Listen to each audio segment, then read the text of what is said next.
Okay, so let's dive right in. We're looking at Deuteronomy chapter 1 today. Right. And this is Moses basically giving a history lesson, isn't it? Recounting key moments just before they enter the promised land. Exactly, setting the stage. So our goal here is to really pull out the key events, maybe some surprising details, the big turning points from just this opening chapter. As you look at these first verses, what jumps out? Well, the first thing is just how specific it is. The location, I mean. It's not just in the desert. Mm-hmm. It names all these places the Arava, opposite Suf, Mm-hmm. between Paran, Tophel, and so on. It really grounds you. And the timing, too. 40th year, 11th month, first day. Very precise. Yeah, it tells you this isn't some vague memory. It's the end of the line, 40 years on, right after these big wins against Sihon and Og. So they've got momentum, you'd think. They're not, inexperienced. They've just defeated kings. Definitely. But then you get that detail that just, well, it hits you. 11 days. The 11 days from Horeb, Mount Sinai basically, to Kadesh Barnea. That's the edge of the promised land. Right. It should have taken 11 days via Mount Seir. 11 days versus 40 years. That's quite the contrast. It screams that they could have been there, should have been there decades earlier. They were right there.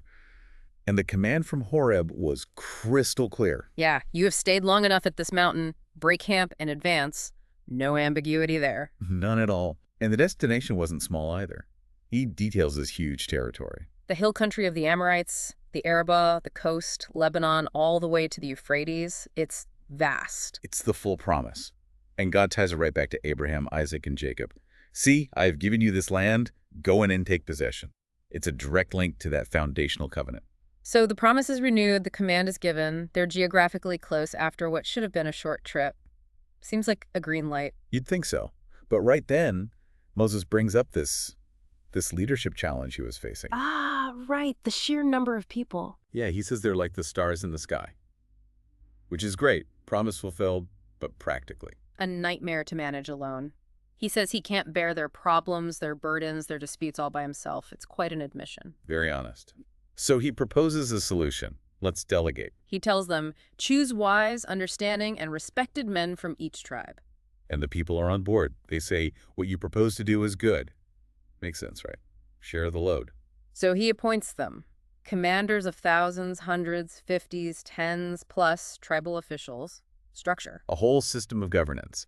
And it comes with very clear instructions on how to operate, especially for the judges. Judge fairly. That's the core message. Fairly between Israelites and even between an Israelite and a foreigner living there. No distinction. In that line about partiality, do not show partiality. Here, both small and great alike. That's huge. It is. And the reason, do not be afraid of any man, for judgment belongs to God. It elevates their role significantly. They're acting for God. And there was an appeals process? Sort of. Hard cases go up to Moses. Right. So they had the system, they had the rules. Moses says, I told you everything you were to do. They seemed ready. So, with the leadership structure sorted, the command clear, do they finally go? Well, they start the journey. They leave Horeb, just as commanded. They go through that vast and dreadful desert, which sounds pretty rough. Yeah, you get a real sense of the trek. And they make it. They reach Kadesh Barnea. Again, right there on the border. And Moses repeats the instruction, doesn't he? See, the Lord your God has given you the land. Go up and take possession. Do not be afraid. Do not be discouraged. He lays it out again.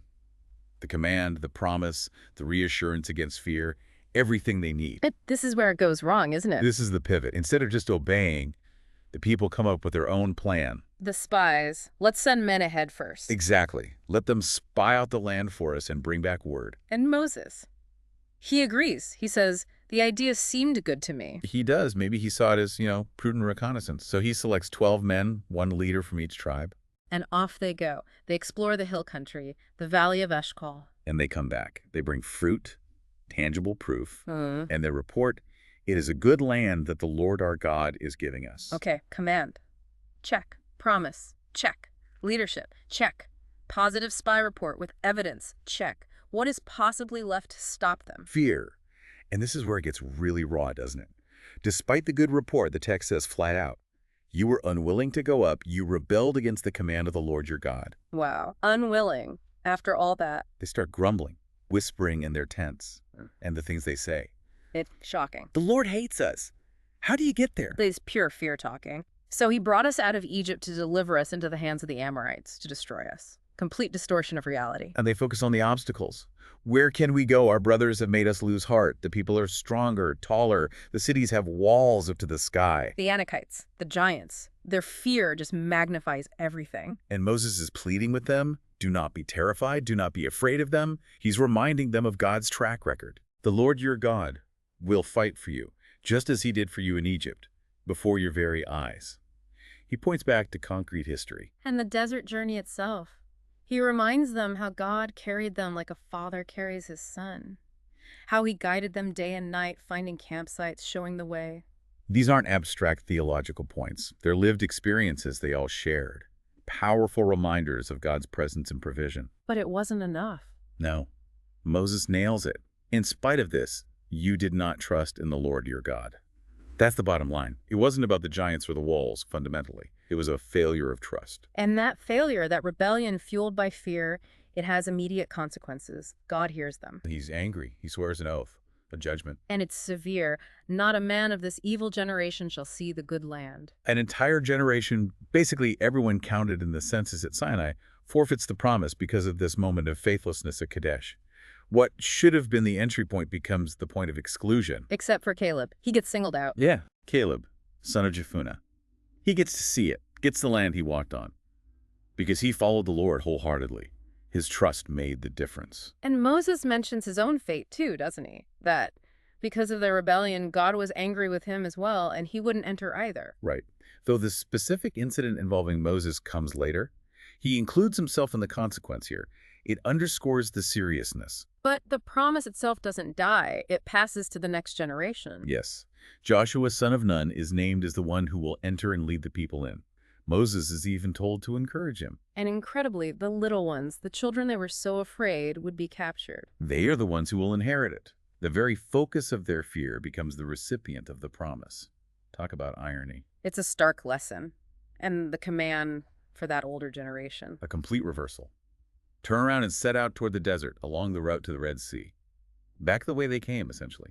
The 11-day journey turns into a 40-year sentence. And you'd think the story ends there for them at Kadesh with that judgment. But there's another twist.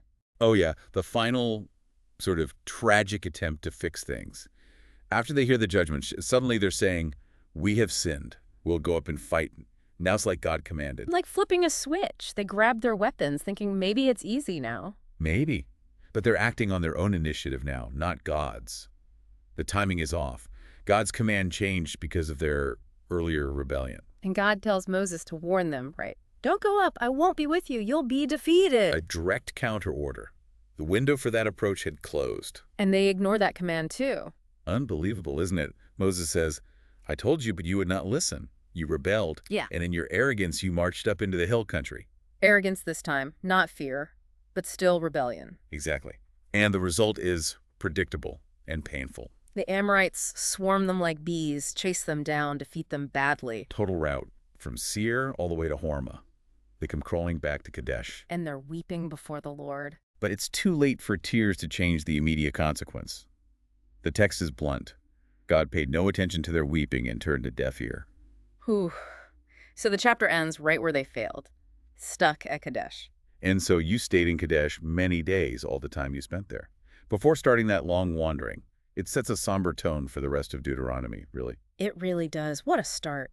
We've seen this journey that should have been quick, should have been victorious. Filled with promise, divine guidance. Turn into this story of opportunity squandered because of fear. Deep-seated fear leading to outright rebellion, then these devastating consequences from God. And even their attempt to repent was flawed, leading to more failure.